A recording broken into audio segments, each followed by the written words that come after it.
Hello दोस्तों, कैसे हैं आप सब। राम जी की पाठशाला में आपका बहुत बहुत स्वागत है। उम्मीद करता हूं आप सब अच्छे होंगे और आपकी तैयारी बहुत ही बड़े ढंग से चल रही होगी। दोस्तों, आपको क्यूरियोसिटी हो रही होगी, मेरा चेहरा नहीं दिख रहा है, बट आपका और मेरा दोनों का टाइम बचाने के लिए, बेहतर से बेहतर काम करने के लिए, मुझे भी थोड़ी सुविधा हो जाए, आपका भी टाइम कम लगे, इसके लिए मैंने ये तरीका चुना है। अगर आपको मेरा चेहरा देखने की इच्छा है तो चेहरा आपको मैं शाम को 7:30 बजे दिखा ही रहा हूँ डेली, है ना। शाम को 7:30 बजे डेली आइए। आज हम 100 प्रश्न करने वाले हैं 1 घंटे में। कौन से? जो यूपीपी में शब्दावली आई है आज तक के जितने भी पेपरों में, है ना, उसको करने वाले हैं। डेली शाम को 7:30 बजे आपके नंबर बढ़ाने वाला कंटेंट में लेकर के आ रहा हूँ। आज ये जो आपकी क्लास है, इसको मैं रिकॉर्डेड क्लास आपकी डाल रहा हूँ, जिसमें कुछ भी आपका नहीं बचने वाला। ऐसे ही सारे टॉपिक मैं आपको करवा दूंगा आने वाले 15 से 20 दिन में। आप चिंता मत करिए, ये कंप्लीटली थ्योरी क्लास है, मेरे नोट्स से है और फटाफट रिवीजन के तौर पर आप इसको देख सकते हैं। कुछ भी इसमें छूटने वाला नहीं है। और यदि आपका कॉन्सेप्ट तैयार नहीं है तो इन क्लासेस से आपके कॉन्सेप्ट भी तैयार हो जाएंगे। तो शाम के समय प्रैक्टिस, दिन में थ्योरी, यूपी जीके और जीके की भी क्लास रिकॉर्डेड मैं आपकी डालनी शुरू करूंगा, संभवतः कल से डाल दूंगा। तो बिल्कुल भी परेशान होने की जरूरत नहीं है। तो वर्णमाला और विराम चिन्ह से आज हम ये दोनों की दोनों टॉपिक एक छोटी सी वीडियो में खत्म करने वाले हैं। कोशिश करूंगा 40-45 मिनट में सबका सब उड़ा दूं फटाफट, बस आप समझते जाना। लगभग 2 प्रश्न हमको वर्णमाला से देखने के लिए मिल सकते हैं और विराम चिन्ह से 1 प्रश्न देखने के लिए मिल सकता है। तो कुल मिलाकर इन 2 टॉपिक से आपके 3 प्रश्न होंगे जो 6 नंबर के आपके होंगे। आप क्लास को गंभीरता से देखिए, आपका एक भी प्रश्न गलत नहीं होगा। नए हैं तो सब्सक्राइब अभी ठोक दो और वीडियो को शेयर कर दो, लाइक कर दो। ठीक है, बिना देरी किए हम अपने कॉन्सेप्ट की तरफ आगे बढ़ते हैं। ये मेरे नोट्स हैं, जिन नोट्स के माध्यम से मैं आपको यहाँ पर चीजें बता रहा हूं, पढ़ा रहा हूं। यहां पर देखिए, टॉपिक है हमारा विराम चिन्ह। पहले विराम चिन्ह पढ़ाऊंगा, उसके बाद मैं वर्णमाला पढ़ाऊंगा। ठीक है, आप गंभीरता से देखते रहिए। विराम का अर्थ क्या होता है? देखो, चिन्ह का मतलब तो चिन्ह ही होता है, सिंबल होता है एक तरह से, है ना। और विराम का अर्थ क्या होता है? रुकना या ठहरना। यानी कि ऐसे चिन्ह जिनका उपयोग हम वाक्य में, सेंटेंसेस में रुकने के लिए, ठहराव के लिए प्रयोग करते हैं, उनको विराम चिन्ह कहते हैं। यदि विराम चिन्ह की चर्चा होगी और कामतानाथ गुरुजी की चर्चा ना हो तो बहुत बड़ा पाप आपको लग जाएगा। तो विराम चिन्ह के संदर्भ में सबसे ज़्यादा ऑथेंटिक जो बात करते हैं वो पंडित कामतानाथ गुरुजी करते हैं और वो इन विराम चिन्हों की उत्पत्ति अंग्रेजी भाषा से मानते हैं। ये पॉइंट आपको बहुत अच्छे से ध्यान रख लेना है।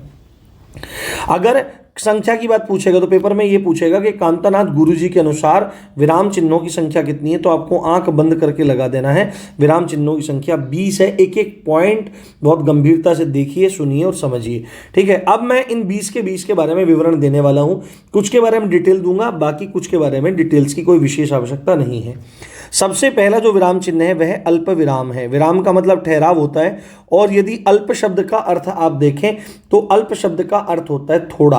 तो थोड़ा विराम, अल्प विराम मतलब थोड़ा विराम, यानी कि जब हम वाक्य में थोड़ी देर के लिए ठहरते हैं, थोड़ी देर के लिए रुकते हैं, तो वहां पर हम इस कोमे जैसे एक चिन्ह का प्रयोग करते हैं जिसको अल्प विराम कहा जाता है। ये बात ध्यान रखनी है। महत्वपूर्ण बिंदुओं की अगर बात करें हम कि इससे संबंधित महत्वपूर्ण बिंदु क्या है, या आप देखें कि भाई कहां पर इनका प्रयोग होगा, तो सबसे पहले नंबर पर इसका एक रूल है। वाक्य में जहां पर और लगाने जो होता है ना, और जैसे हमने लिखा यहाँ पर राम लिख दिया, उसके बाद हमने यहाँ पर श्याम लिख दिया, जैसे मैंने यहाँ पर रामू लिख दिया और मैंने यहाँ पर गौरव लिख दिया, तो गौरव आ गए, है ना, आ गए। तो अगर आप हर जगह लिखो राम और श्याम और रामू और गौरव तो कितना भद्दा लगेगा। बट एक्चुअली में हमको यहाँ पर इस जगह पर भी, इस जगह पर भी, इस जगह पर भी, है ना, इन तीनों ही जगहों पर और की आवश्यकता है। परंतु सामान्यतः हम अंतिम वाले में और, तथा, एवं इत्यादि जो भी है वो लगाते हैं। पर यहाँ पर हम अगर लगाएंगे तो मजा नहीं आएगा, बेकार हो जाएगा, एक संरचना बिगड़ जाएगी। तो वाक्य में जहाँ पर और लगाने की उम्मीद हो वहां पर हम क्या प्रयोग कर लेते हैं? वहां पर हम कॉमा का प्रयोग कर लेते हैं। तो देखो, राम, श्याम, रामू और गौरव, तो राम और श्याम के बाद हम ये आपका कॉमा लगा देंगे, अल्प विराम लगा देंगे, तो हमारा काम चल जाएगा। तो राम, है ना, श्याम और राजू पढ़ रहे हैं। तो जब भी हम यहाँ पे लगाते हैं तो कुछ क्षण के लिए वहां पर रुकते हैं, कुछ सेकंड्स के लिए वहां पर रुकते हैं, या नैनो सेकंड के लिए रुकते हैं। राम, श्याम और राजू पढ़ रहे हैं। ठीक है, और कहाँ पे प्रयोग करते हैं? वाक्य में यदि कहीं पर किंतु लिखा है, कहीं पर परंतु लिखा है, इसलिए लिखा है, पर लिखा है, क्योंकि लिखा है, लेकिन लिखा है, अतः लिखा है, या इसी से लिखा है, ऐसे कोई भी शब्द आ रहे हैं तो उन शब्दों से पहले आपको अल्प विराम लगा देना है। ठीक है, जैसे मैं समझाने का प्रयास करता हूं। राम आ गया, राम आ गया परंतु सीता नहीं आई, सीता नहीं आई, है ना, सीता नहीं आई। तो अगर इस तरह से आप पूरे के पूरे वाक्य को लिखोगे तो क्लियरली आपको पता लग रहा है देखने में कि कुछ कहीं ना कहीं छूट रहा है। तो यहाँ जहाँ पर भी परंतु, किंतु, इसलिए, पर, ये शब्द आ जाएंगे, उनसे पहले आपको क्या लगा देना है, उनसे पहले आपको ये कॉमा लगा देना है, अल्पविराम लगा देना है। और इसका मतलब क्या होता है कि कुछ क्षण का रुकना, कुछ देर तक रुकना। तो राम आ गया परंतु सीता नहीं आई, इस तरह से आपको ध्यान रखना है। आगे अगले वाला, जब भी आप, तीसरा जो पॉइंट है, किसी व्यक्ति को संबोधित करते हैं, संबोधन, संबोधन का मतलब होता है पुकारना, है ना, किसी को पुकारते हैं या किसी को बुलाते हैं, उसको कहते हैं संबोधन करना। ठीक है, किसी व्यक्ति के संबोधन के बाद यदि आप किसी को संबोधित कर रहे हैं तो उसके नाम के बाद या संबोधक सूचक शब्दों के बाद आपको अल्पविराम लगाना चाहिए या लगाना पड़ेगा। जैसे राम, मेरे सामने कोई लड़का खड़ा है, मैं उसको बुलाना चाहता हूं तो मैं सीधे बोलूंगा राम इधर आओ। तो जैसे ही मैं राम बोलूंगा तो कुछ क्षण के लिए रुकूंगा नहीं, तो रुकूंगा तो वहां पर क्या आ जाएगा, आपका अल्पविराम आ जाएगा। इस चीज को गंभीरता से समझ लेना है। चौथा, हाँ, नहीं, बस, सचमुच, अच्छा, ये शब्द अगर कहीं पर देखने के लिए मिल जाए तो इनके बाद में भी आपको अल्पविराम लगा देना है। जैसे हाँ मैं भारतीय हूँ, ठीक है, नहीं मैं भारतीय नहीं हूँ, है ना, सच्चा, अच्छा भाई, अच्छा ऐसा हो गया। तो जैसे आप बोलोगे अच्छा ऐसा हो गया तो आपको तुरंत रुकना पड़ेगा और वहां पर आप अल्पविराम लगा देंगे। अगला जो पॉइंट है इसमें पांचवा, यदि आप किसी शब्द की पुनरावृत्ति कर रहे हैं, पुनरावृत्ति मतलब रिपीटेशन, आप उसको रिपीट कर रहे हैं, तो उस पुनरावृत्ति पर भी आपको अल्पविराम लगाना पड़ेगा। ये आपको ध्यान रखना है। जैसे सुनो सुनो वह लड़ रहा है, देखो देखो चाट आ गई, है ना, तो ये कितना बढ़िया है। मैं देखो, मैं खाने का शौकीन हूं तो मैं उसी प्रकार से शब्दों को बोलूंगा। तो जब भी कभी शब्द की पुनरावृत्ति होगी तो वहां पर भी अल्पविराम लगता है। ये रूल्स थोड़े बताने जरूरी थे, इसलिए मैंने आपको बता दिए, समझा दिए। अब हम आगे बढ़ते हैं। अब हम दूसरा जो है अर्ध विराम के बारे में बढ़ते हैं। तो विराम तो हो गया रुकना, और अर्ध का मतलब क्या होता है, आधा। तो अर्ध विराम का मतलब होता है आधा रुकना।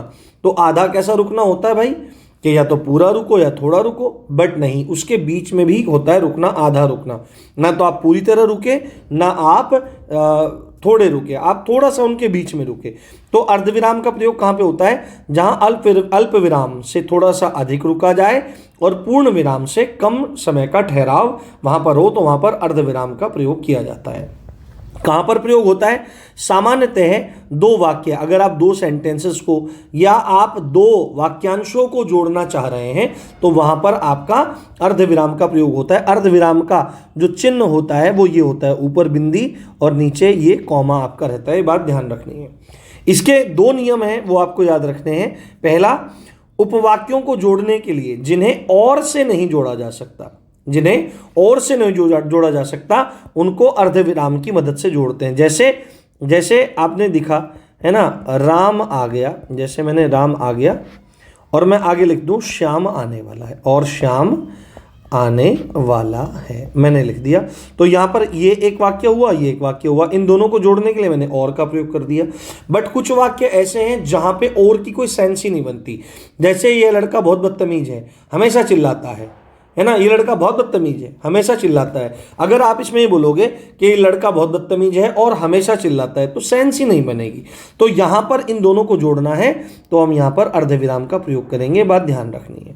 साथ में यदि कोई उपाधियां हैं, है ना, आपने LLB कर रखी है, DLIT कर रखी है, PhD कर रखी है, तो उनके बारे में, मतलब अगर आपको एक साथ बताना है कि आपने BA, BSc, BCom एक साथ किया है, तो आपको उनके बीच में दिखाने के लिए क्या करना पड़ेगा, LLB, उसके बाद ऐसे आपको इस तरह से उनके बीच में जोड़ करके दिखाना पड़ेगा। ये बात आपको समझनी चाहिए। अब तीसरा हमारा पूर्ण विराम। पूर्ण का मतलब पूरा, यानी कि जब वाक्य समाप्त हो जाए, सेंटेंस खत्म हो जाए, तो हम एक खड़ा डंडा वहां पर लगा देते हैं, खड़ी पाई हम वहां पर लगा देते हैं, इसको कहते हैं हम लोग पूर्ण विराम। ये बात आपको ध्यान रखनी है। इसके बाद हमारा कोई विचार हमारे दिमाग में नहीं आता और हम इस तरह से पूर्ण विराम लगा देते हैं। अगला है हमारा प्रश्नवाचक चिन्ह। कौन सा? अगला है हमारा प्रश्नवाचक चिन्ह। तो प्रश्नवाचक चिन्ह आपका क्वेश्चन मार्क, सिंपल आपको पता है इसका यूज कहाँ पे होता है कि जब भी वाक्य में हमको ऐसा लगे कि हमसे कोई क्वेश्चन पूछा जा रहा है या हमसे कुछ पूछा जा रहा है, कोई प्रश्न पूछा जा रहा है या हमसे कुछ पूछा जा रहा है, तो वहां पर प्रश्नवाचक चिन्ह का आपका प्रयोग होता है। ये बात आपको ध्यान रखनी है। अगला 5वां, विस्मयादि बोधक या आश्चर्य चिन्ह। देखो विस्मय क्या होता है? विस्मय होता है सरप्राइज हो जाना, और इसी को आश्चर्य कहते हैं। तो इसको अंग्रेजी में कहते हैं अपस्ट्रोफियस। तो ऐसे डंडा रहता है, उसके नीचे आपकी बिंदी आ जाती है। तो वाक्य में जब भी कभी हमें हर्ष यानी कि खुशी, विषाद मतलब कि दुख, विस्मय आश्चर्य यानी कि सरप्राइज होते हैं, घृणा यानी कि घिन आती है, करुणा यानी कि दया का भाव आता है, भय यानी कि डर का माहौल बनता है, तो वहां पर वाक्य में हम विस्मयादि बोधक चिन्ह का प्रयोग करते हैं। जैसे हमने बोला हर्ष, ओहो, तो जैसे ही आप बोलोगे ओहो, तो वहां पर क्या लगा देंगे आप? ये तुरंत लगा देंगे विषाद। दुख हुआ, आय हाय, ओहो, ये ऐसा नहीं होना चाहिए था, या हा बोलेंगे तो हमारा यहाँ पर ये प्रश्न हमारा बन जाएगा। उसके बाद विस्मय आश्चर्य, ओ ऐसे बोलेंगे, ओ, तो ये क्लियरली हमको समझ में आएगा कि भाई क्या हो रहा है हमारा, ये यहाँ पर विस्मय हो रहा है। घृणा में जैसे आप बोलेंगे छी, हाय हाय, छी, कितना गंदा लग रहा है, तो ऐसे। तो जहां पर भी वाक्य में हर्ष, विषाद, विस्मय, आश्चर्य, घृणा, करुणा और भय, ये सब भाव आएंगे, वहां पर हमारा विस्मय बोधक चिन्ह प्रयोग होगा। अगला है हमारा 6, निर्देशक।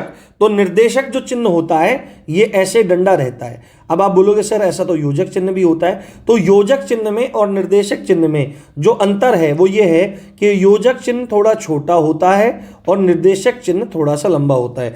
निर्देशक चिन्ह योजक चिन्ह से कुछ लंबा होता है, ये बात आपको ध्यान रखनी है, इंपॉर्टेंट है। नाम ही निर्देशक है, निर्देश का मतलब निर्देश देना, डायरेक्शन देना, तो निर्देश देने के लिए इसका प्रयोग किया जाता है, ये बात ध्यान रखनी है। आगे अगला है हमारा 7वां, कोष्ठक। कोष्ठक मतलब ब्रैकेट। एक्चुअली में ये 3 होते हैं परंतु इनको एक में ही काउंट किया जाता है। इसको कहते हैं छोटा कोष्ठक, इसको कहते हैं मझला कोष्ठक, इसको कहते हैं बड़ा कोष्ठक। और इसका प्रयोग कहां पर होता है? तो वाक्य में जब कोई शब्द ऐसा आ जाता है जिसका अर्थ लेखक बताना चाहता है, तो उस शब्द को और अधिक स्पष्ट करने के लिए क्या प्रयोग होता है? आपका कोष्ठक प्रयोग होता है। जैसे कोई लेखक है, उसने यहां पर शब्द लिखा शरणागति, उसने शब्द लिखा शरणागति, तो अब वो पीछे से पूरा लिखते आ रहा है, आगे भी क्रम को ऐसे ही बना लेना चाहता है, लय को पूरा ऐसे ही बना कर रखना चाहता है, परंतु शरणागति को एक्सप्लेन करना चाहता है। तो अगर वो चाहे तो यहां पर ब्रैकेट में इस शरणागति को एक्सप्लेन कर सकता है जितने वर्ड में चाहे। तो इससे लेखन का जो क्रम है वो भी नहीं बिगड़ेगा और इस शब्द को और अधिक स्पष्ट कर दिया जाएगा इस कोष्ठक चिन्ह के माध्यम से। समझ में आ गई होगी बात। अगला है हमारा उपविराम। उपविराम में हमारी बस ऐसे 2 बिंदी रहती हैं, तो किसी व्यक्ति या किसी वस्तु की जानकारी देने के लिए उपविराम का हम प्रयोग करते हैं, उपविराम चिन्ह का प्रयोग करते हैं। अगला है हमारा 9वां, विवरण चिन्ह। तो विवरण मतलब किसी चीज के बारे में जानकारी देना, है ना, विवरण देना कि भाई इसका क्या विवरण है, इसकी क्या जानकारी है। तो उपविराम का चिन्ह ये होता है, इसमें आप बस सामने ऐसे डंडा लगा दो तो विवरण देने की बात आ जाती है। जैसे वाक्यांश में कोई जानकारी देना चाहते हैं या निर्देश देना चाहते हैं तो उसको दिखाने के लिए विवरण चिन्ह का प्रयोग होता है, ये बात ध्यान रखेंगे।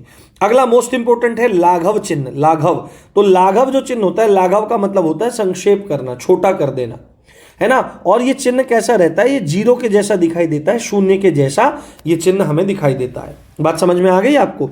अगला इसमें क्या बात है हमारी कि बड़ा नाम है यदि कोई या कोई बड़ा शब्द है उसको छोटा करके दिखाने के लिए इसका हम प्रयोग करते हैं। जैसे आपने देखा होगा हम उत्तर प्रदेश ऐसे भी लिखते हैं और हम उत्तर प्रदेश ऐसे भी लिखते हैं।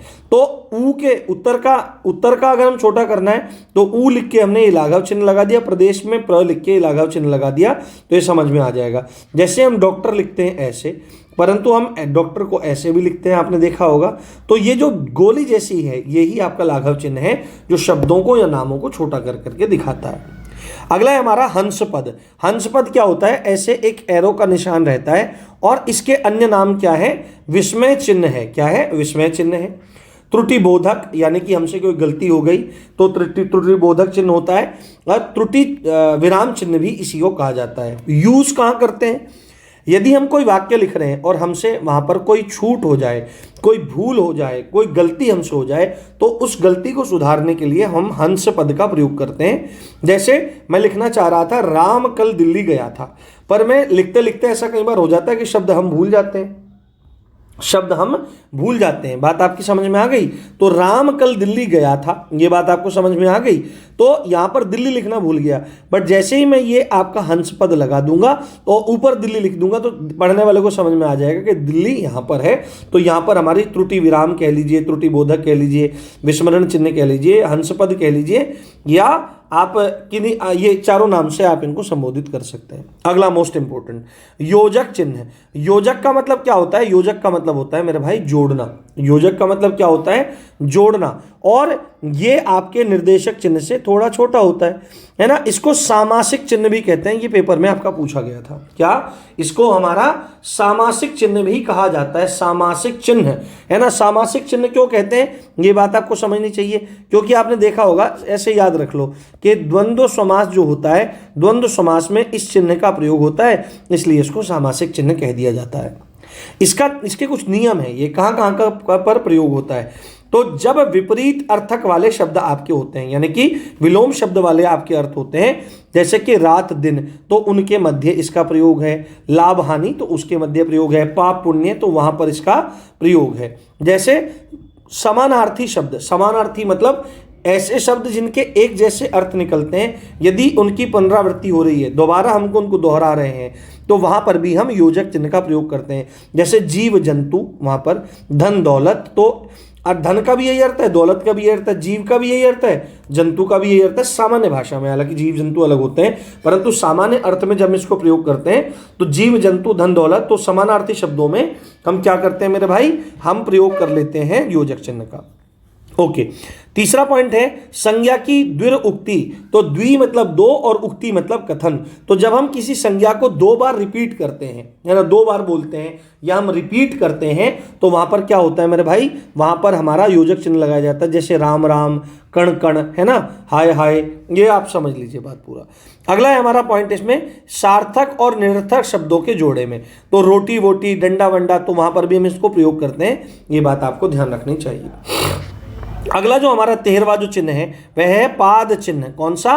पाद चिन्ह। तो पाद चिन्ह भी एक इस तरह से दिखाई देता है नीचे, जिसको आप कह देते हैं एक तरह से, मान लीजिए जिस तरह का चिन्ह रहता है, कौन सा, जैसे मैं आपको बोलूँ अंग्रेजी में बोलते हैं अंडरस्कोर टाइप, अंडरस्कोर टाइप, तो उस तरह चीजें यहाँ पर रहती हैं। उसके बाद उद्धरण, तो हमने पूरा का पूरा गद्यांश था बहुत बहुत बड़ा, उसमें से यहाँ से लेकर के यहाँ तक का हिस्सा निकाल लिया, तो ये पूरा का पूरा हिस्सा हमारा क्या कहलाया, अवतरण कहलाया, उद्धरण कहलाया। तो इसको दिखाने के लिए हम इकहरा और दोहरा, यानी कि सिंगल इन्वर्टेड कॉमास और डबल इन्वर्टेड कॉमास का यूज करते हैं, जिनको उद्धरण या अवतरण चिन्ह कहते हैं। अगला हमारा 15वां है लोप सूचक या लोप चिन्ह। तो लोप सूचक, सूचक मतलब बताने वाला, लोप मतलब गायब। यदि हमने कोई बहुत सारा कंटेंट लिखा है और उस कंटेंट में हम कोई प्रामाणिक चीज देना चाहते हैं, परंतु यहां पर आकर के हमारे पास वो कंटेंट गायब हो गया, इसके आगे का भी है पीछे का भी है, तो अपने पाठकों को समझाने के लिए लेखक यहां पर इस तरह के चिन्ह बना देता है या प्लस की तरह दिखा देता है, जिससे पाठकों को ये पता लग जाए कि यहां वाला जो कंटेंट है वह गायब हो चुका है, वह हमारे पास नहीं है। ये लोप सूचक चिन्ह आपके बताते हैं। उसके बाद अगला है विकल्प सूचक चिन्ह। तो विकल्प सूचक चिन्ह ये होता है आपका ये वाला, मैं ना ऑब्लिक करके बोलते हैं कि या तो ये या ये, है ना, या तो ये या ये, इधर कुछ रहता है इधर कुछ रहता है, तो ऑब्लिक की तरह दिखाते हैं। इसको तिरछी रेखा से हम लोग डिनोट करते हैं। बात समझ में आपकी आ गई होगी। अगला है हमारा तुल्यता सूचक। तुल्यता क्या होता है? किसी चीज को कंपेयर करना, है ना, कंपैरिजन करना किसी चीज का, या तुलना करना। तो तुल्यता सूचक चिन्ह जो होता है वो इक्वल टू वाला साइन होता है, बराबर का। ये वाला थोड़ा सा मुझसे बड़ा बन गया है, तो ये आप ध्यान रख लेंगे, ये वाला बराबर वाला चिन्ह होता है। उसके बाद अगला है 18वां समाप्ति सूचक चिन्ह। तो समाप्ति मतलब खत्म होना, और खत्म होने के संबंध में जो चिन्ह होते हैं, जैसे आपने पूरा बड़ा कोई लेख लिखा और उसके अंत में आप बताना चाहते हैं कि बस लेख यहाँ पे फिनिश है, तो हम उसके नीचे ऐसे लिख देंगे, तो पढ़ने वाले को समझ में आ जाएगा कि लेख समाप्त हो चुका है। या हम सीधे सीधे ऐसे डैश डैश कर देंगे तो समझ में आ जाएगा कि लेख समाप्त हो चुका है। अगला 19वां दीर्घ उच्चारण चिन्ह है ना। आपने प्लुत स्वर देखे होंगे, अभी हम देखेंगे आगे, अभी इस वीडियो में भी देखेंगे हम पूरा, कि प्लुत स्वर में क्या रहता है, एस की तरह की आकृति हम दिखा देते हैं, जैसे ओम, जैसे राम। तो दीर्घ जब उच्चारण करते हैं तो उसके लिए इस चिन्ह का हम लोग प्रयोग कर लेते हैं। बात समझ में आपकी आ गई होगी। और लास्ट है हमारा पुनरुक्ति चिन्ह। जब भी हम दोबारा से किसी चीज की कथन करते हैं, पुनः उक्ति, पुनरुक्ति, तो हम इस तरह के चिन्ह का प्रयोग करते हैं, बात आपको ध्यान रखनी है। तो ये आपके विराम चिन्हों में। अब देखते हैं हमारी वर्णमाला। तो अब हम वर्णमाला की तरफ आगे बढ़ रहे हैं। आप गंभीरता से पूरा का पूरा देखिए और गंभीरता से पूरा का पूरा खेल को समझिए, ठीक है। यहां पर देखिए बहुत ज़बरदस्त कॉन्सेप्ट मैं आपके सामने लेकर के आया हूं। अगर आप वीडियो देख रहे हैं तो वीडियो को लाइक ज़रूर कर दें मेरे भाई, और सब्सक्राइब ज़रूर कर लें, क्योंकि बहुत ज़बरदस्त कंटेंट मैं आपके लिए लेकर के आ रहा हूं और आने वाला हूं। देखो, वर्णमाला और वर्ण विचार की बात यहाँ पर की जाती है, तो फटाफट अंदाज में समझाता जा रहा हूँ, आप समझते जाओ। आचार्यों के अनुसार व्याकरण के जो भेद होते हैं वो 4 भेद होते हैं। पहला आपका वर्ण विचार, दूसरा शब्द विचार, तीसरा वाक्य विचार और चौथा छंद विचार होता है। वर्ण है ना, अभी सब कुछ समझाऊंगा, ध्यान से समझना। वर्ण से जुड़ करके शब्द बनता है, शब्द से जुड़ करके वाक्य बनता है, और वाक्य बेतरतीब ना हो, बिल्कुल अनुशासन में हो। छंद का मतलब क्या होता है? अनुशासन। तो अनुशासन में हो तब जाकर के वह व्याकरणिक रूप धारण करता है। अब काफी सारे लोग इस बात को बताते हैं कि वर्णमाला और वर्ण विचार एक ही चीज है, परंतु नहीं, दोनों डिफरेंट चीज होती हैं। बात ध्यान से समझना पूरी की पूरी वीडियो में। क्या लिखा है कि वर्णों से संबंधित विचार, है ना। वर्ण विचार क्या होता है? वर्ण विचार होता है वर्णों से संबंधित विचार। विचार का मतलब थॉट्स, हम उसके बारे में कुछ सोचते हैं। तो जब हम वर्णों के भेद के बारे में चर्चा करते हैं, उनके बारे में विचार करते हैं कि व्यंजन है ना, स्वर है, इस बारे में, आकार के बारे में चर्चा करते हैं, उच्चारण के बारे में विचार करते हैं, तथा वर्णों के मेल से शब्दों की उत्पत्ति का जब अध्ययन करते हैं तो उसको वर्ण विचार हमारा कहा जाता है। जैसे वर्ण विचार का और भी एक मतलब हो सकता है वर्णों से संबंधित अनुसंधान करना। अभी हमने देखा भेद की बात, भेद का मतलब टाइप्स, तो कितने टाइप के हैं? तो स्वर और व्यंजन है, ये बात आपको समझ में आनी चाहिए। आकार कि कोई डंडे के साथ है, डंडे के बिना है, गोलाई लिए हुए है, ये आकार की चर्चा है। उच्चारण तो कहां से बोले जाएंगे, कैसे बोले जाएंगे, ये सारी की सारी चीजें जहां पर आ जाती हैं आपकी, उनको वर्ण विचार कहते हैं। परंतु वर्णमाला इससे थोड़ा सा भिन्न होता है। अब आप कहोगे कि सर हम सारा वर्णमाला में यही तो पढ़ते हैं, भेद पढ़ते हैं, उच्चारण पढ़ते हैं, आकार पढ़ते हैं, बट आपको एक चीज समझनी चाहिए। हम सबसे पहले हम वर्णमाला में भेद पढ़ते हैं और ज्यादातर उच्चारण पढ़ते हैं। आकार की कोई विशेष चर्चा हम नहीं करते हैं और ना ही वर्णों के मेल से शब्दों की उत्पत्ति का अध्ययन करते हैं। हम केवल 2 ही चीजों का अध्ययन करते हैं, वर्णमाला जो हम मानते हैं। परंतु हमारा ये बहस का टॉपिक नहीं है। अब हम अपने टॉपिक की तरफ आगे बढ़ते हैं। वर्णमाला क्या लिखा है? वर्णमाला। तो वर्णमाला वर्ण विचार के अंतर्गत आता है, समानार्थी नहीं है, ये बात आपको समझ लेनी है। अब वर्णमाला शब्द के बारे में देखते हैं। तो वर्णमाला 2 शब्दों से मिलकर के बन रहा है, वर्ण और माला। तो माला आपने देखी है ना, माला ऐसे ऐसे ऐसे ऐसे माला पूरी रहती है, ऐसे ऐसे पूरी माला ऐसे रहती है। तो यहां पर क्या है? माला का मतलब एक समूह से है, माला का मतलब एक समूह से है। और किसका समूह है? वर्णों का समूह है। तो वर्णमाला क्या होती है? ये मोस्ट इंपोर्टेंट है, आपके लास्ट यूपी पुलिस एग्जाम में पूछा गया था कि वर्णमाला क्या है, तो आपको बोल देना है वर्णों का क्रमबद्ध समूह या वर्णों का व्यवस्थित समूह। क्या? वर्णों का क्रमबद्ध समूह या वर्णों का व्यवस्थित समूह वर्णमाला आपका कहलाता है। बात समझ में आ गई आपके? आगे अब हम वर्णों के बारे में चर्चा करना शुरू करते हैं, ध्यान से समझना पूरा। वर्ण जो है अपने आप में अनेकार्थी शब्द है, यानी कि इस वर्ण शब्द के बहुत सारे मायने निकलते हैं। पहला, वर्ण का मतलब किसी रंग से भी होता है, जैसे रक्त वर्ण, श्याम वर्ण, शुक्ल वर्ण, पीत वर्ण, है ना, अरुण वर्ण, है ना। वर्ण का एक अर्थ आपके 4 वर्णों से भी निकलता है, जिसको सामान्यतः लोग जाति के संबंध में भी कह देते हैं। और वर्ण का एक अर्थ व्याकरणिक ध्वनि के पर्याय में भी प्रयोग होता है, ये वाला जो है हमारा वर्णमाला, लेटर्स की फॉर्म में भी यूज होता है। तो 3 है, परंतु यहां पर हमारा बात किससे हो रही है? तो व्याकरणिक जो ध्वनि है, व्याकरणिक जो साउंड है ना, ग्रामेटिकल जो साउंड है, उसके बारे में हम लोग यहां पर वर्ण की बात कर रहे हैं। तो वर्ण की अगर परिभाषा आएगी तो आपको सीधे सीधे लिखना पड़ेगा भाषा की सबसे छोटी इकाई। भाषा की सबसे छोटी इकाई, यानी कि अगर आप कोई भी लैंग्वेज लिख रहे हैं तो उसकी सबसे छोटी जो यूनिट है वो क्या है? वो सबसे छोटी यूनिट आपके वर्ण ही है। आप उससे छोटा कुछ भी प्रोड्यूस नहीं कर सकते। किसमें? आप वर्णमाला में प्रोड्यूस नहीं कर सकते। क्या? और क्या है? मुख से निकलने वाली सबसे छोटी ध्वनि। तो आप वर्ण कहिए या आप ध्वनि कहिए, बात दोनों की एक ही है। वर्ण कहिए या ध्वनि कहिए, तो मुख से निकलने वाली सबसे छोटी ध्वनि क्या कहलाती है? वर्ण कहलाती है ना। आप इसके टुकड़े नहीं कर सकते। अगर आपने अ बोला है, क्या बोला है? आपने अ बोला है या आपने क बोला है, तो आप इस अ को और कितने हिस्सों में तोड़ सकते हैं? नहीं तोड़ सकते। बात क्लियर है। तो मुख से निकलने वाली सबसे छोटी ध्वनि है वर्ण, जिसके आप टुकड़े नहीं कर सकते। और एक परिभाषा भाषा की सबसे छोटी इकाई है। इन दोनों परिभाषाओं में से एक परिभाषा आपकी पूछता है। अब काफी सारे लोग कहते हैं कि वर्ण और अक्षर एक ही है, परंतु वर्ण अलग होता है, अक्षर अलग होता है। दोनों का अंतर मैं आपको समझाने का प्रयास करता हूं। देखो, आप वर्ण को ध्वनि कह सकते हो, ध्वनि को वर्ण कह सकते हो, कोई दिक्कत वाली बात नहीं है। बट अक्षर बराबर नहीं होता है। अक्षर इज नॉट इक्वल टू वर्ण, है ना। तो क्या होता है? दोनों भिन्न भिन्न होते हैं। जैसे यहां पर आपको समझना है अक्षर, तो अक्षर का मतलब ये दो शब्द, दो उससे मिलकर बना है। अ उपसर्ग है, क्षर शब्द है। तो अक्षर का अर्थ होता है नाशवान, यानी कि जिसका कभी क्षरण नहीं होता। और यदि आप उसको तोड़ देंगे, है ना, यदि आप उसको तोड़ देंगे तो जो उसका उच्चारण है वह आपका बिगड़ जाएगा, वह आपका बिगड़ जाएगा। ठीक है। तो अक्षर को शब्दांश भी कहते हैं। जैसे हमने देखा था कि वर्ण मिलने से क्या बनते हैं? आपके शब्द बनते हैं, परंतु इनके बीच में भी जो अवस्थित है वह शब्दांश है। शब्द का हिस्सा, शब्द का अंश, उसी को अक्षर कहते हैं। यानी वर्ण और शब्द के बीच में जो इकाई स्थित है उसको अक्षर कहा जाता है। बात समझ में आ गई? वर्ण और शब्द के मध्य जो स्थित है वह अक्षर है। शब्दांश का उच्चारण एक झटके में होता है। समझाने का प्रयास करता हूं। जैसे हमने लिखा यहां पर राम, तो अगर यहां पर आप शब्द की बात करेंगे मेरे भाई, अगर आप यहां पर शब्द की बात करेंगे, क्लियरली आपको समझना चाहिए, अगर आप यहां पर शब्द की बात करेंगे तो राम है। अगर आप वर्ण की बात करेंगे तो यहां पर र है। और आपको पता है कि व्यंजन जो होते हैं वो किसकी मदद से बोले जाते हैं? वो स्वरों की मदद से बोले जाते हैं। तो र, उसके बाद ये आ, और उसके बाद म, और उसके बाद यहां पर अ। तो ये चार यहां पर वर्ण है। क्या है मेरे भाई?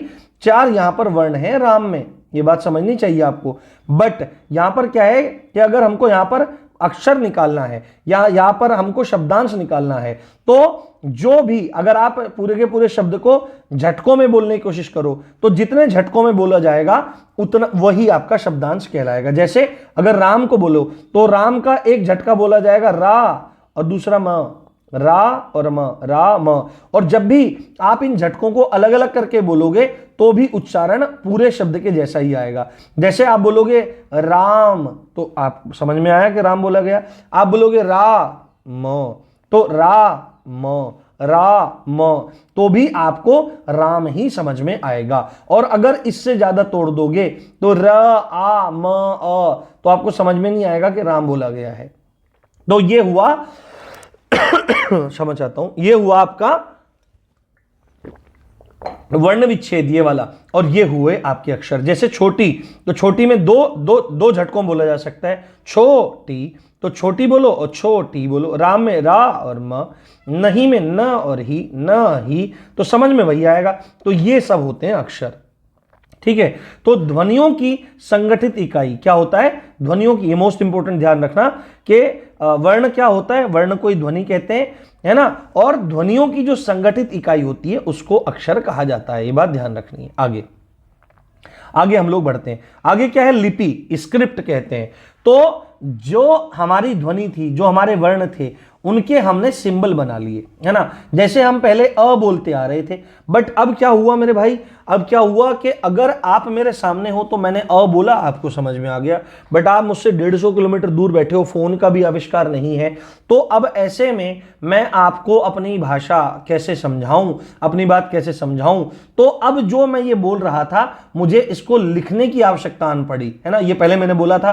तो अ को हम ऐसे लिखेंगे, तो अ ऐसे लिखा जाता है। ये है आपका ध्वनि चिन्ह। और इन्हीं ध्वनि चिन्हों को मिला करके जब भाषा को लिखा जाता है तो उसको लिपि कहा जाता है। ठीक है। लिपि क्या है? वह रूप जिसमें वर्ण लिखे जाते हैं वह ध्वनि चिन्ह अथवा लिपि कहलाता है। लिपि क्या है? भाषा का लिखित रूप ही लिपि आपका कहलाता है। हिंदी की लिपि की बात करें तो हिंदी की लिपि देवनागरी लिपि है। पहचान क्या है कि बाएं से दाएं लिखी जाती है। ऐसे तो लिखते हैं, वर्ण लिखे जाते हैं और ऊपर क्या रहता है, शिरोरेखा रहती है। जैसे मैंने लिखा राम, तो ऊपर जैसे डंडा लगाया तो उसको शिरोरेखा कहते हैं। ये बात ध्यान रखनी है। अब चलते हैं आगे, फटाफट संख्या की तरफ आगे बढ़ते हैं। वर्णों की संख्या की बात करें तो अगर पेपर में पूछा जाएगा कि देवनागरी में वर्णों की संख्या कितनी है, तो आंख बंद करके लगाना है देवनागरी में 47। कहीं 47 मिलता है, कहीं 48 मिलता है, दोनों में से जो मिले वो लगा देना है, पर दोनों मिले तो 47 को टिक करना है। और स्वरों की संख्या पूछी जाए तो स्वरों की संख्या 13 बतानी है देवनागरी में। हिंदी वर्णमाला की भी बात अलग करूंगा, ठीक है। देवनागरी लिपि में वर्णों की संख्या 47, स्वरों की संख्या 13।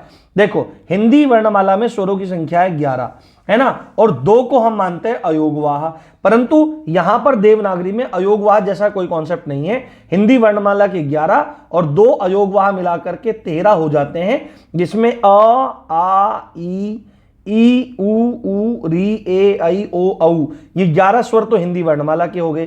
और अंग और अह जिनको अयोगवाह हम मानते हैं, उनको भी मिलाकर के 13 स्वर देवनागरी में मान लिए गए हैं। अब ये अयोगवाह क्या है बवाल, इसको देखते हैं। तो अयोगवाह क्या होता है? अयोगवाह में 2 शब्द हैं, अयोग और वाह। तो अयोग आ का मतलब क्या होता है, नहीं, और योग मतलब मिलान, यानी कि इनका योग नहीं होता। किससे? ना स्वरों से ना व्यंजनों से। तो ना तो ये स्वर है और ना ये व्यंजन है, ये बात है अयोग।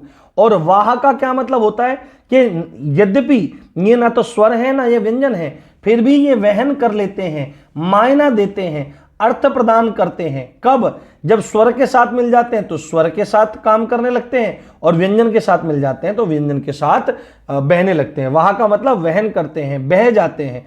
तो एक्चुअली में इनकी अपनी प्रकृति ना तो स्वरों की है ना व्यंजनों की है, परंतु स्वरों के साथ लग जाते हैं तो स्वर हो जाते हैं, व्यंजनों के साथ लग जाते हैं तो व्यंजन आपके बन जाते हैं। अब ओके, समझ में आई बात। अब हम हिंदी वर्णमाला की तरफ बढ़ते हैं। सबसे पहले आपसे पूछा जाएगा हिंदी वर्णमाला में वर्णों की संख्या, तो आंख बंद करके लगाना है 52। कितने? 52 लगा देना है, ठीक है। स्वर कितने हैं? तो स्वरों की संख्या है 11, अ, आ, ई उ री ए ऐ ओ औ। और एक बात का ध्यान रखना है, इसमें जो री है ये एक ऐसा स्वर है जिसको भोलानाथ तिवारी ने, किसने? पंडित भोलानाथ तिवारी ने इसको स्वर नहीं माना है। भोलानाथ तिवारी के अनुसार स्वरों की संख्या 10 है, परंतु पेपर में आएगा तो आपको 11 लगानी है। पूछा जाएगा भोलानाथ तिवारी के अनुसार कितनी है, तो भोलानाथ तिवारी के अनुसार 10 है। अब हम देखते हैं व्यंजन कितने हैं। तो पेपर में पूछा जाएगा, ध्यान से सुन लेना मेरे भाई, अगर पूछा जाएगा मूल व्यंजन कितने हैं, तो मूल व्यंजन बता देने हैं। मूल व्यंजन है 33। कैसे कैसे? 25 4 4। 25 कौन से? स्पर्श व्यंजन, सब पता लगेगा। तो 25 आपके क से लेकर म तक, कवर्ग चवर्ग टवर्ग तवर्ग पवर्ग, तो 5 5 25 ही हो गए। अंतस्थ व्यंजन आपके 4, य र ल व, और उस व्यंजन आपके 4, श श स ह। तो अगर आप इन 25 4 और 4, 25 4 29 4 33, तो मूल व्यंजनों की संख्या 33 है, पूछा जाता है। परंतु कुल व्यंजनों की संख्या पूछा जाए तो कुल व्यंजनों की संख्या बतानी है आपको 35। 33 ये रहे और 2 आपके द्विगुण व्यंजन इसमें जुड़ जाते हैं, अढ़ और अड़, ठीक है। अब आप बोलोगे सर कि संयुक्त व्यंजन कहां गए, तो नाम क्या है? संयुक्त व्यंजन, यानी कि जुड़ करके बनने वाले व्यंजन। तो क्ष है, त्र है, ज है, श्र है ना। ये जो आपके वर्ण हैं, ये इनमें से ही तो किसी से मिलकर के बने होंगे, तो इनको अलग से काउंट करने की जरूरत नहीं है। बात समझ में आ गई आपको? तो मूल व्यंजन 33, कुल व्यंजन 35। 35 में 2 आपके अयोगवाह ये जुड़ जाएंगे और 2 हो जाएंगे आपका अयोगवाह। तो अब आप टोटल जोड़ो, है ना। स्वर कितने हो गए मेरे भाई? स्वर हो गए 11। कुल व्यंजन कितने हो गए मेरे भाई? 35। उसके बाद 4 हो गए आपके संयुक्त व्यंजन और 2 हो गए आपके अयोगवाह।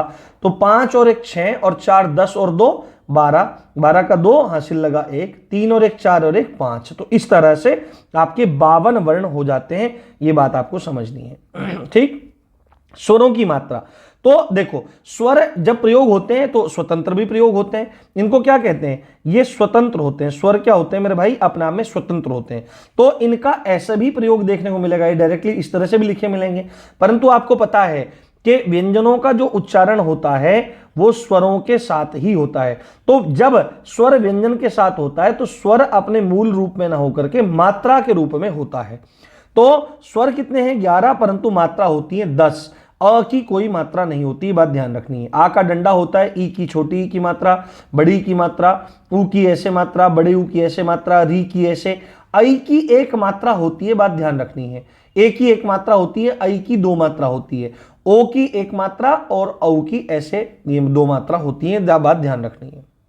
अब एक चीज का आपको ध्यान रखना है, अगर देखो र जैसे रहता है तो र में ऐसे बनी रहती है मात्रा और र में ऐसे बनी रहती है, तो अगर सीधे ही लगी हुई है ऐसे मात्रा ऊ की मात्रा तो हमको कैसे पता लगे, तो सीधे ही अगर निकला हुआ है तो ये छोटे ऊ की मात्रा है, और अगर कुछ गुंडी सी घूमी हुई है तो समझ लेना है बड़े ऊ की मात्रा है। इस चीज में गलती नहीं करनी कभी भी। स्वर के बारे में चीजें समझो। यहां पर स्वर क्या है, स्वतंत्र रूप से बोले जाने वाले वर्ण हैं, यानी कि इनके उच्चारण में अन्य व्यंजनों की आवश्यकता नहीं पड़ती, अन्य वर्णों की आवश्यकता नहीं पड़ती। ये डायरेक्टली आपके क्या हो जाते हैं, ये डायरेक्टली आपके उच्चारित हो जाते हैं, और इनके उच्चारण में जो वायु है वो निर्बाध रूप से मुख से निकलती है। अब मोस्ट इंपोर्टेंट क्या है, ये पॉइंट ध्यान रख लेना है कि स्वर क्या है, स्वतंत्र रूप से बोले जाने वाले वर्ण हैं, इनके उच्चारण के लिए किसी अन्य वर्ण की जरूरत हमको नहीं पड़ती है। ये बात आपको बहुत अच्छे से समझ लेनी है मेरे भाई, ठीक है, ओके। अब इनके उच्चारण स्थान की बात पूछी जाती है कि इनका उच्चारण स्थान क्या क्या है। तो जैसे ये एलियन यहां पे बना हुआ है, मैंने बना रखा है मनुष्य की तरह, तो यहां पर देखो ये है आपका कंठ स्थान, ये आपके मुख की जो ऊपर वाली छत होती है, ये जीभ जहां पर लग जाती है, इसके दो भाग होते हैं। आगे वाला भाग आपका मूर्धा कहलाता है और पीछे वाला भाग आपका तालु कहलाता है। ये कंठ है, ये आपके दांत हैं, ये आपके ओष्ठ हैं। क्या है, ओष्ठ, ओष्ठ मतलब आपके होठ। तो जो अ और आ है तो आप बोल के देखेंगे आ अ, तो ये कहां से निकलती है, ध्वनि कंठ से निकलती है, इसलिए ये कंठे हैं। जो आपका ई और ई है, जैसे आप बोलोगे तो आपको मुख की पिछली जो दीवार है, छत जो ऊपर की छत है, ऊपर ली बोल रहा हूं, ठीक है, क्षेत्रीय भाषा का बहुत ज्यादा टच हो गया, तो ऊपर की जो दीवार है आपकी, उस दीवार पर आपको यहां पर महसूस होगा कि यहां से इसका उच्चारण हो रहा है। बोल के देखो ई, तो आपको क्लियरली पता लग गया कि ये तालव्य है यहां पर। उसके बाद जैसे ही आप बोलोगे री, तो री जैसे ही बोलोगे तो मुंह की ऊपर वाली छत पर यहां पर आपको महसूस होगा यहां से इसका उच्चारण हो रहा है। तो री बोला आपने, तो री बोलते ही मेरे भाई क्या हो गया आपका, री बोलते ही आपका ये मूर्धन्य हो जाएगा।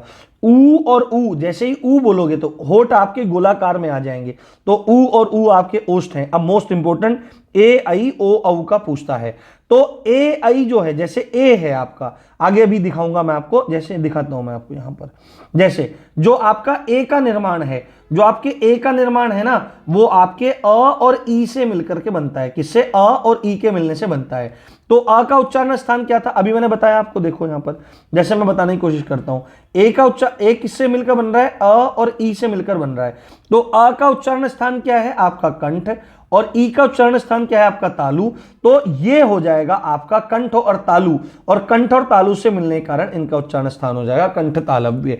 ए और आई का उच्चारण स्थान कंठ तालव्य पेपर में पूछता है, ये ध्यान रखना। उसके बाद ओ और औ, तो ऐसे ही ओ और औ को यहां पर देखो, तो ओ जो बनता है वो अ और ऊ से मिलकर के बन रहा है। देखो मैं यहां पर समझाता हूं आपको, ध्यान से समझते रहो। ओ जो आपका बन रहा है ये अ और ऊ से मिलकर बन रहा है, तो अ का उच्चारण स्थान क्या है, कंठ, और ऊ का उच्चारण स्थान क्या है, ओष्ठ। तो ये आपके कंठ ओष्ठ हो जाएंगे, कंठ ओष्ठ। ये बात आपको ध्यान रखनी है, समझ में आ गई बात। अब स्वरों के वर्गीकरण की तरफ हम आगे बढ़ते हैं। स्वरों के वर्गीकरण, तो स्वरों के वर्गीकरण का पहला आधार है मात्रा के आधार पर या काल के आधार पर, यानी कि स्वरों को बोलने में जो समय लगता है उसकी गणना के आधार पर हम स्वरों का वर्गीकरण 3 भागों में करते हैं। कितने भागों में, 3 भागों में। पहला है ह्रस्व या लघु स्वर। क्या, ह्रस्व या लघु स्वर। टोटल कितने हैं, 11। इसमें से ह्रस्व या लघु स्वर आपके कितने होते हैं, 4 होते हैं। कितने मेरे भाई, आपके 4 ही होते हैं, 4। और 4 में कौन कौन से होते हैं, अ ई उ री। कौन से, अ ई उ री, यानी कि इनके उच्चारण में एक मात्रा का समय लगता है या सबसे कम समय लगता है, क्योंकि उच्चारण काल के आधार पर तो बात हो रही है, काल के समय के आधार पर तो बात हो रही है। तो जिनके उच्चारण में सबसे कम समय लगता है उसको क्या बोलते हैं हम, उसको बोलते हैं हम ह्रस्व या लघु स्वर, और इनको मूल स्वर के नाम से भी जाना जाता है। इनकी संख्या 4 है, अ ई उ री। उसके बाद दीर्घ या गुरु स्वर, यानी कि जिनके उच्चारण में 2 मात्रा का समय लगता है, या आप कह सकते हैं ह्रस्व या लघु स्वर से 2 गुना समय लगता है, तो उनको दीर्घ या गुरु स्वर कहते हैं। इनकी संख्या 7 है। तो 7 और 4 कितने हो गए मेरे भाई? 7 और ये 4 आपके 11 हो गए। अब इसमें भी विभाजन है। क्या है इसमें? अब दीर्घ का मतलब क्या होता है? दीर्घ या गुरु। तो गुरु या दीर्घ क्या होता है? जब लघु या मूल स्वर मिलते हैं तो उससे दीर्घ बनता है। जब ह्रस्व मिल जाता है तो उससे दीर्घ होता है। जब लघु लघु मिल जाता है तो उससे गुरु बनता है। तो यहां पर आपका ये जो 7 हैं ये भी 2 भागों में आपके बटे हुए हैं। मूल दीर्घ स्वर या जिसको सजातीय स्वर कह लेते हैं। जैसे आपके ये 3 हैं, है ना? ये टोटल देखो आप पहले तो आ ई उ ए ऐ ओ औ, तो ये 7 आपके दीर्घ स्वर हो जाएंगे। इन 7 में से भी जो 3 है वो मूल दीर्घ या सजातीय स्वर हो जाएंगे। जैसे अ और अ मिलने से आपका आ बन गया, ई और ई मिलने से आपका बड़ी ई बन गई, उ और उ मिलने से आपका उ बन गया। तो एक जैसी जाति के स्वरों के मिलने से जिन स्वरों का निर्माण हो रहा है उनको मूल दीर्घ या सजातीय स्वर कहते हैं। ये 3 है। और अगला है हमारा विजातीय स्वर या संयुक्त दीर्घ, जो अलग अलग स्वरों के मिलने से बनते हैं। इनकी संख्या 4 है। तो टोटल 7 है। 3 सजातीय हैं, 3 विजातीय हैं, 3 मूल हैं, 3 संयुक्त हैं। तो जैसे ए है तो ए का निर्माण अ और ई से मिलकर के हो रहा है, आई का निर्माण अ और ए से मिलकर के हो रहा है, ओ का निर्माण अ और उ से मिलकर के हो रहा है, और औ का निर्माण अ और ओ से मिलकर के हो रहा है। तो इनकी संख्या 4 है। आप इनको अच्छे समझ लेंगे। अगला मोस्ट इंपोर्टेंट, जीभ के प्रयोग के आधार पर, यानी कि जीभ के कौन से हिस्से से किस स्वर का उच्चारण होता है, वो बात आपको ध्यान रखनी है। तो अग्रस्वर सबसे पहला है अग्रस्वर, यानी कि जिनका उच्चारण जीभ के अगले भाग से होता है। जिनका उच्चारण जीभ के अगले भाग से होता है उनको अग्रस्वर कहते हैं। जैसे ही आप बोल करके देखोगे, क्या बोल करके देखोगे? जैसे आप बोलोगे ई ए आई, तो आप अभी बोल के देखो, आपको महसूस होगा ई ए और आई। आपको लगेगा जीभ के आगे का जो टिप है उस पर से ही बोले जा रहे हैं। तो ये इनकी संख्या 4 है। इनको रिवीजन करते रहना मेरे भाई। पेपर को क्लिष्ट बनाएगा, पेपर को हार्ड बनाएगा, तो बस यहीं से क्वेश्चन पूछेगा। इसके बाहर जाने की कोशिश वह नहीं करने वाला। गंभीरता सुनते रहो, जबरदस्त आपकी क्लास चल रही है। ठीक। उसके बाद मध्य स्वर, मध्य स्वर यानी कि जिसका उच्चारण जीभ के मध्य भाग से होता है। तो ये केवल एक ही है, ये है अ। तो जैसे ही बोलेंगे आप अ, तो अ का आपको महसूस होगा जीभ के बीच वाले हिस्से से इसका उच्चारण हुआ है वहां पर। तो मध्य स्वर को केंद्रीय स्वर भी कहते हैं, ये बात ध्यान रखनी है, केंद्रीय स्वर। और पश्च स्वर का मतलब क्या है? जिनका उच्चारण जीभ के पिछले वाले हिस्से से होता है। इनकी संख्या आपकी 5 है, आ उ ओ और औ। ठीक है, यह बात आपको समझ में आ गई। तो 5 और 1 6 और 4 10 हुए। आप बोलोगे सर कि 11वां कहां चला गया, री कहां चला गया? तो बहुत सारे वैयाकरणों ने, भोलानाथ तिवारी जी ने आदि ने री को स्वर नहीं माना है, इसलिए उसका यहां पर वर्गीकरण देखने के लिए नहीं मिलता। अब अगला वर्गीकरण है ओष्ठ के प्रयोग के आधार पर या ओष्ठाकृति के आधार पर, यानी कि जब स्वर बोले जाते हैं तो होठों का आकार कैसा हो जाता है। तो 2 प्रकार हैं। अवृत्तमुखी, वृत्त होता है सर्किल कि गोला हो जाता है, और ये वृत्त का मतलब आपका सर्किल। तो अवृत्तमुखी, आ का मतलब नहीं और वृत्त का मतलब नहीं, वृत्त का मतलब सर्किल। तो जिन स्वरों के उच्चारण में जो होठ हैं वो गोल नहीं होते, गोलाकार नहीं होते, उनको अवृत्तमुखी स्वर कहते हैं। वे स्वर जिनका उच्चारण करते समय ओष्ठ या होठों का आकार गोल नहीं होता और वो फैल जाते हैं, उनको अवृत्तमुखी स्वर कहते हैं। ये 6 हैं। जैसे अ, आ, ई ए और ऐ। जैसे ही आप बोलोगे तो आपको पता लग जाएगा होठ गोल नहीं हुए, फैल गए। और जैसे ही आप वृत्तमुखी की बात करोगे तो यानी कि उन स्वरों की आप बात कर रहे हैं जिनके उच्चारण में होठों का आकार लगभग गोल हो जाता है। जैसे आप बोल के देखो, अभी बोलो ऊ, तो महसूस करो, हाथ लगा के देखो, तुरंत आपको पता लगेगा होठों का आकार गोल जैसा हो गया है। तो इनको वृत्तमुखी स्वर कहते हैं। ये कितने हैं? 4 हैं। आगे मोस्ट इंपोर्टेंट, मुखाकृति के आधार पर, यानी कि मुख कितना खुलेगा, मुख कितना खुलेगा, मुख कितना खुलेगा, मुख कितना खुलेगा, इस आधार पर, मुख कितना खुलेगा इस आधार पर आपके प्रश्न यहां पर पूछा जा रहा है कि कितने होते हैं। तो सबसे ये 4 प्रकार के होते हैं। समृत स्वर, समृत स्वर का मतलब होता है कि इसके उच्चारण में मुख कम खुलता है, थोड़ा कम खुलता है। ये 4 हैं, ई उ और ऊ। समझ रहे हो बात? मैं थोड़ा तेज गति से चल रहा हूं, बट आप समझेंगे तो आपको समझ में पूरा का पूरा आ जाएगा। ठीक है। समृत स्वर, इसके उच्चारण में मुख कम खुलता है, थोड़ा सा ना आपका जो मुख होगा ना वो थोड़ा सा कम ओपनिंग होगी इसमें, ठीक है। तो 4 है। अर्ध समृत, इसके उच्चारण में मुख समृत से थोड़ा सा ज्यादा खुलता है। आप बोल के देखो ई और आप बोल के देखो आई, तो ई बोलो और आई बोलो, आपको तुरंत अंतर महसूस होगा कि समृत से थोड़ा सा ज्यादा मुख खुल रहा है अर्ध समृत में। क्लियर हुई बात।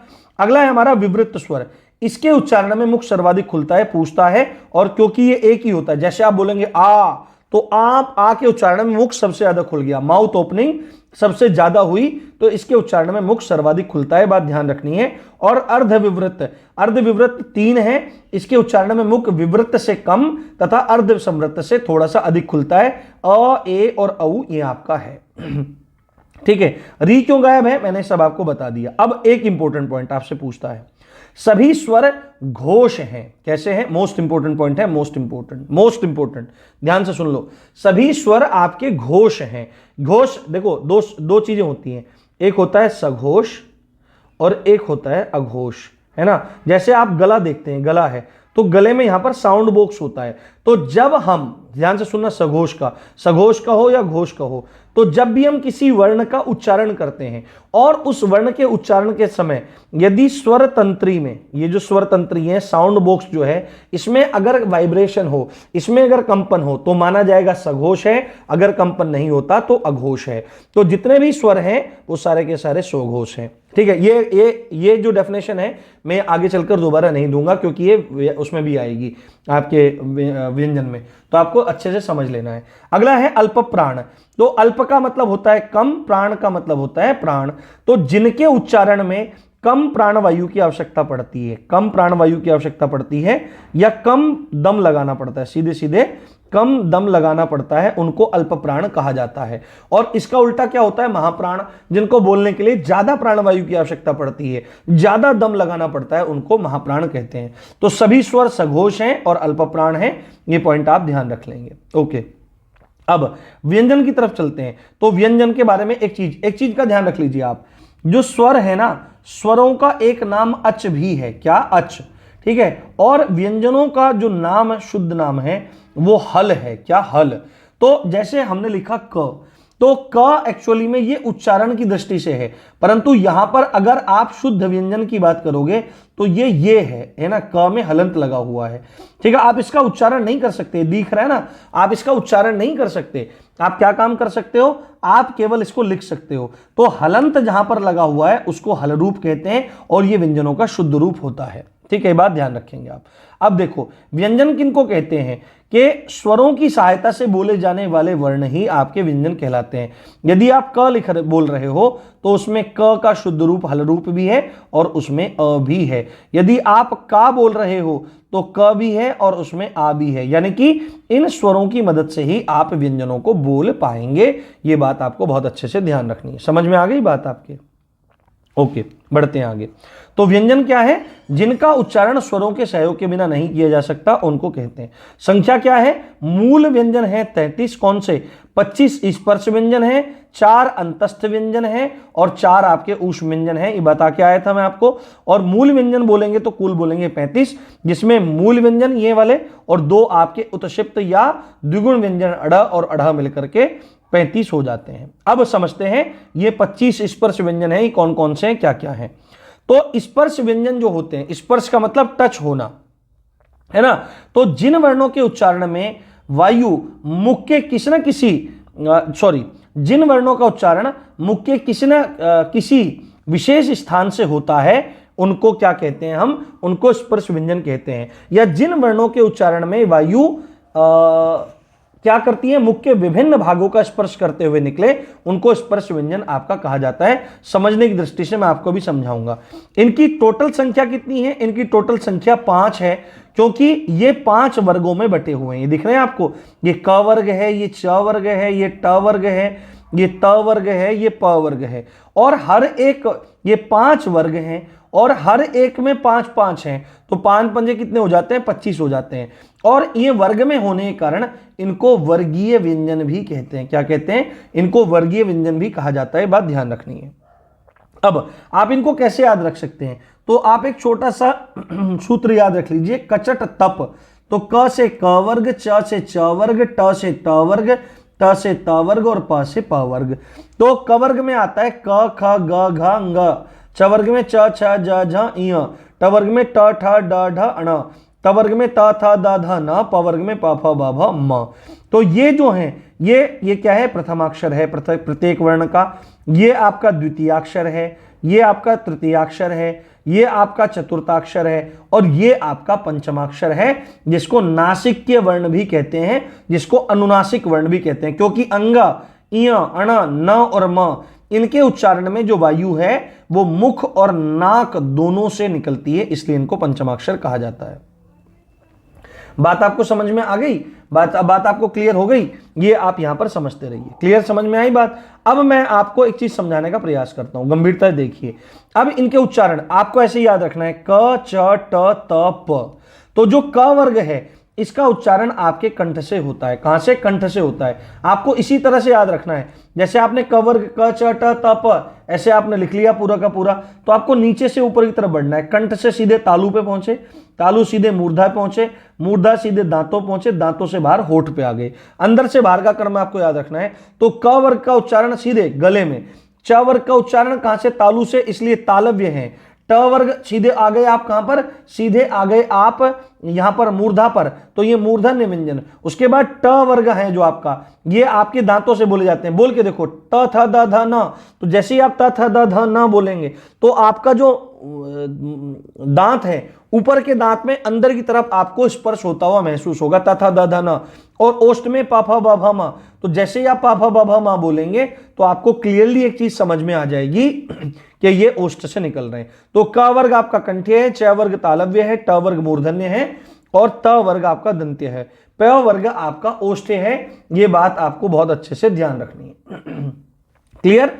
अब मैं आपको यहां पर अल्प प्राण और महाप्राण के बारे में एक चीज समझा देता हूं, जिसको आपको गंभीरता से जान लेना चाहिए। अल्प प्राण महाप्राण में बता के आया था, अल्प प्राण जिनको बोलने में कम प्राणवायु की आवश्यकता हो, महाप्राण जिनको बोलने के लिए ज्यादा प्राणवायु की आवश्यकता हो। तो प्रत्येक वर्ग का आपको ध्यान रखना है 135। जब आप अल्प प्राण महाप्राण की बात कर रहे हो तो 135 और 24, क्योंकि इनमें से किसी को भी उठा करके पूछ लेगा कौन सा अल्प प्राण है, कौन सा महाप्राण है, ऐसे पूछ लेगा। तो आपको 135 और 24 याद रखना है अल्प प्राण और महाप्राण के। यानी कि प्रत्येक वर्ग का पहला, प्रत्येक वर्ग का तीसरा और प्रत्येक वर्ग का पांचवा, प्रत्येक वर्ग का पांचवा ये अल्प प्राण है, और प्रत्येक वर्ग का दूसरा और प्रत्येक वर्ग का चौथा ये आपके महाप्राण है। ये बात आपको ध्यान रखनी है। अब मैं आपको बताता हूं अघोष और सघोष के बारे में। ये अघोष है, ये सघोष है। समझ आता हूं, यहां पर लिखने में गलती हो रही है। तो अघोष के मामले में आपको 12 याद रखना है, सघोष के मामले में 3 4 5। यानी प्रत्येक वर्ग का पहला और दूसरा, यानी कि ये सारे वर्ग हैं। ये अगर आप बात करेंगे अघोष सघोष के मामले में, तो पहला और दूसरा ये आपके अघोष हैं, बाकी तीनों के तीनों ये 3 4 5 है, ये 1 2 है। तो जितने भी 1 2 हैं प्रत्येक वर्ग का पहला और दूसरा वो अघोष हैं, और तीसरा चौथा पांचवा आपका सघोष है। बात ध्यान रखेंगे आप। अब अंतस्थ व्यंजन गंभीरता से देखते रहिए, बहुत जरूरी क्लास है। अगला है अंतस्थ व्यंजन। तो अंतस्थ व्यंजन का क्या अर्थ निकलता है? तो अंतः स्थित, अंतः मतलब बीच में, अस्थ मतलब स्थित। तो जो बीच में स्थित है किसके? स्पर्श व्यंजन और ऊष्म व्यंजनों के जो बीच में स्थित हैं उनको अंतस्थ व्यंजन कहा जाता है। यहां से प्रश्न बनते हैं। तो जिन वर्णों का उच्चारण स्वरों तथा व्यंजनों के बीच में होता है ऐसे भी बोला जाता है। ठीक है, अंतस्थ व्यंजन का मतलब क्या होता है? जिन वर्णों का उच्चारण या जिन व्यंजनों का उच्चारण स्वरों तथा व्यंजनों के बीच में होता है उनको अंतस्थ व्यंजन कहते हैं।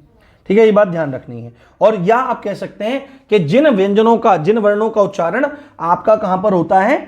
स्पर्श और ऊष्म व्यंजन के बीच में होता है, उनको अंतस्थ व्यंजन कहते हैं। संख्या कितनी है? 4। कौन कौन से? य, र, ल, व।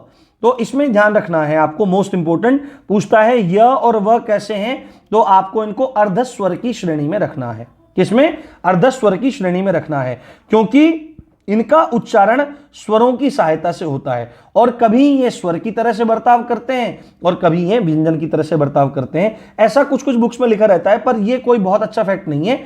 इनको अर्धस्वर इसलिए कहा जाता है क्योंकि जब हम य बोलते हैं तो यहां पर ई की सेंस आती है, और जब हम व बोलते हैं तो यहां पर वो ऊ की सेंस आती है। तो य, जैसे आपने बोला य तो ई की सेंस आई, और वो तो जैसे ही वह बोलते हैं तो वहां पर ऊ की सेंस निकल करके आती है, इसलिए क्योंकि इसमें मिश्रित है आपका क्या, कुछ स्वर, तो इनको अर्धस्वर कहा जाता है। ये बात आपको ध्यान रखनी है, ठीक है। ये पॉइंट बहुत इंपॉर्टेंट है, आपको निचोड़ दे रहा हूं मैं, बिल्कुल इस बात का ध्यान रखना। अगला है र। र जो है ना, इसको लुंठित व्यंजन कहते हैं। क्या कहते हैं? लुंठित व्यंजन कहते हैं। इनके उच्चारण स्थान में बताऊंगा आपको। इनको लुंठित व्यंजन कहा जाता है क्योंकि इनके उच्चारण में जीभ आगे से मुड़ जाती है और मुख में तेजी से लड़खड़ा जाती है। जैसे आप बोलेंगे र, तो र बोलते आगे जीभ मुड़ी और तेजी से लड़खड़ाई, इसलिए यह लुंठित व्यंजन आपका कहलाता है। ल जो है इसको पार्श्विक व्यंजन कहते हैं क्योंकि जब इसका उच्चारण करते हैं तो वायु जीभ के पार्श्व यानी कि साइडों से होकर के निकल जाती है। ल को पार्श्विक व्यंजन कहते हैं, ठीक। र को एक चीज और भी कहते हैं, र को वर्त्स्य व्यंजन भी कहते हैं। वर्त्स्य, क्योंकि जब इसका उच्चारण करते हैं तो जब र का उच्चारण करते हैं तो जीभ की नोक वर्त से यानी कि मसूड़े से टकराती है। किससे?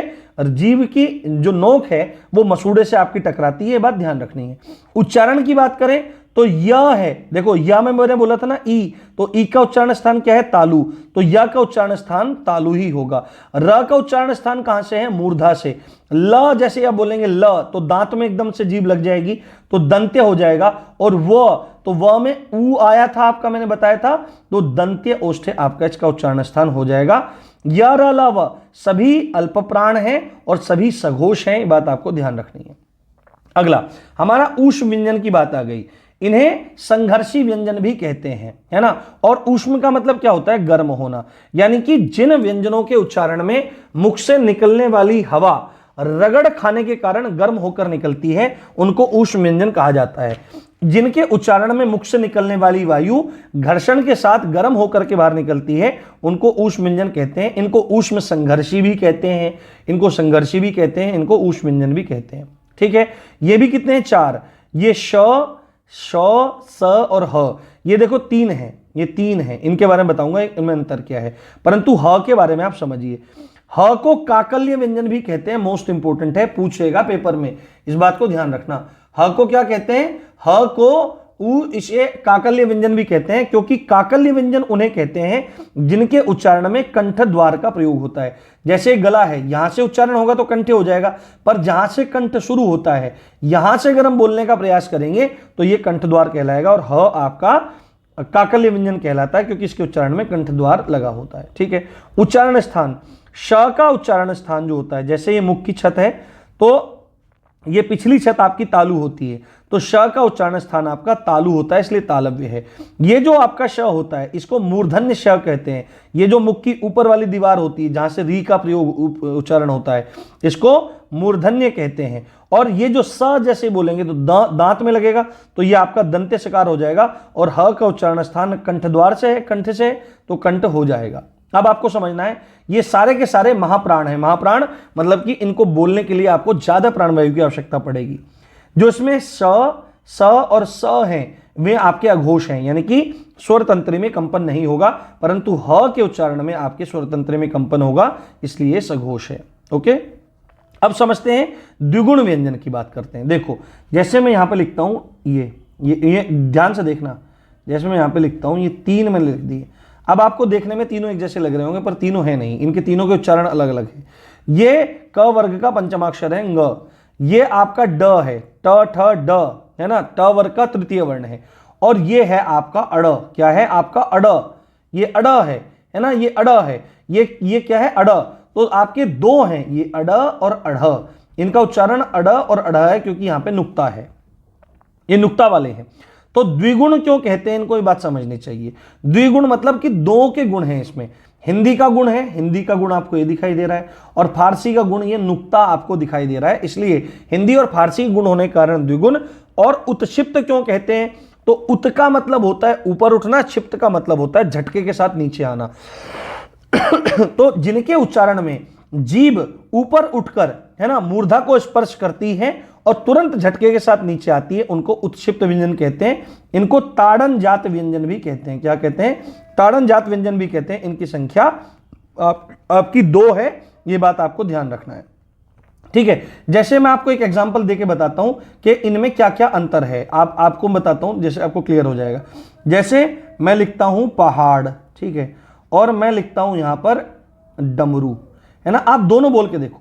जैसे आपने बोला पहाड़, तो जैसे ही आप ड बोलेंगे, आप ड नहीं बोल रहे हैं, आप अड़ा बोल रहे हैं। और जैसे ही आप डमरू बोल रहे हैं तो आप ड बोल रहे हैं। जैसे ही आप ढक्कन बोलेंगे, ढक्कन, जैसे ही आप ढक्कन बोलेंगे तो आपको ढ की ध्वनि आएगी, पर जैसे ही आप पढ़ाई बोलेंगे तो यहां पर अढ़ की ध्वनि आएगी। तो इस चीज से एक चीज आपको और ध्यान रखनी है, द्विगुण व्यंजन, उत्क्षिप्त व्यंजन या ताड़न जात व्यंजन कभी भी शब्द में शुरू में नहीं आते, या तो ये अंत में आते हैं या ये मध्य में आते हैं। ये बात आपको ध्यान रखनी है, पेपर में पूछा गया था, पूछा जा सकता है। अंतिम की तरफ चलते हैं। संयुक्त व्यंजन की चर्चा यहां पर हो रही है। संयुक्त व्यंजन के बारे में आप जान लीजिए। तो संयुक्त का मतलब क्या होता है? जुड़े हुए वर्ण, यानी कि दो वर्णों या व्यंजनों से मिलकर बने हुए जो व्यंजन या वर्ण हैं उनको संयुक्त व्यंजन कहते हैं। इसमें क्या बात लिखी है? इसमें एक बात लिखी है, ये पूछा गया था फैक्ट, इसलिए मैंने यहां पर ऐड कर लिया था। ये क्या है कि यदि दो स्वर एक ही, यदि दो सॉरी यहां पर गलत हो गया है, यदि दो व्यंजन एक ही स्वर के सहारे बोले जाएं तो उसको संयुक्त व्यंजन कहा जाता है। क्योंकि संयुक्त व्यंजन में क्या होता है? संयुक्त व्यंजन में पहला वर्ण आधा होता है और दूसरा वर्ण हमेशा पूरा होता है। इनकी संख्या कितनी है?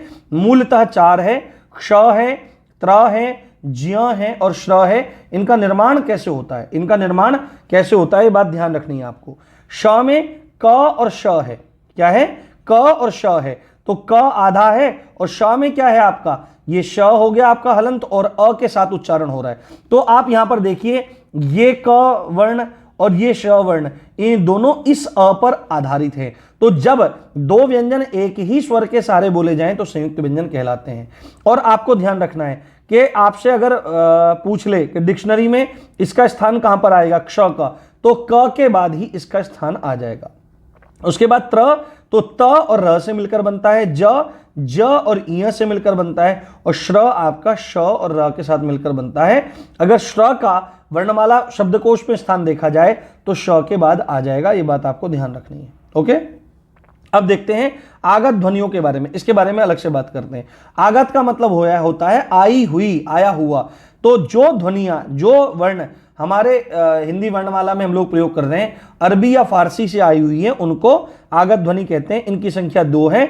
ये ज है, ये फ है ना। ये देखो, ये है फ और ये है ज, है ना। ये ज है, ये ज है, ये फ है, ये फ है ना। देखो, जैसे मैं यहां पर लिखता हूं फल, है ना, ये है फल और ये है फूल, ये है फूल। तो फल फूल, है ना। और अगर आप इसको बोलने की कोशिश करोगे ऐसे, अगर नुक्ता है तो फूल हो जाएगा, फूल। ये इंग्लिश वाला फूल होता है जिसको आप लिखने का प्रयास कर रहे हैं। तो ये अंतर होता है। इंपॉर्टेंट क्वेश्चन है, हिंदी में नुक्ता युक्त, ये जो नुक्ता लगाया जाता है, नुक्ता युक्त ध्वनियां सबसे पहले किसने प्रयोग की? तो राजा शिव प्रसाद सितारे हिंद ने ये क्या काम किया? राजा शिव प्रसाद सितारे हिंद ने सबसे पहले प्रयोग किया। और री जो होता है, ये आपका क्या रहता है? री मैंने बताया था आपको, र और ई के मिलने से बनता है। तो ये आपकी जबरदस्त क्लास पूरी हुई। आपके वर्णमाला और आपका कौन सा, आपका जो विराम चिन्ह है, इन दोनों को पूरा कर दिया। 1 घंटा हो गया बोलते बोलते, भाई पेट दुख गया है। सब्सक्राइब जरूर हो जाना चाहिए और क्लास अच्छी लगी है तो अच्छे कमेंट भी करना। बाकी मिलते हैं अभी आपको 7:30 वाली क्लास में। आप देख रहे थे राम जी की पाठशाला में, हूं राम भारद्वाज। जय हिंद, जय भारत।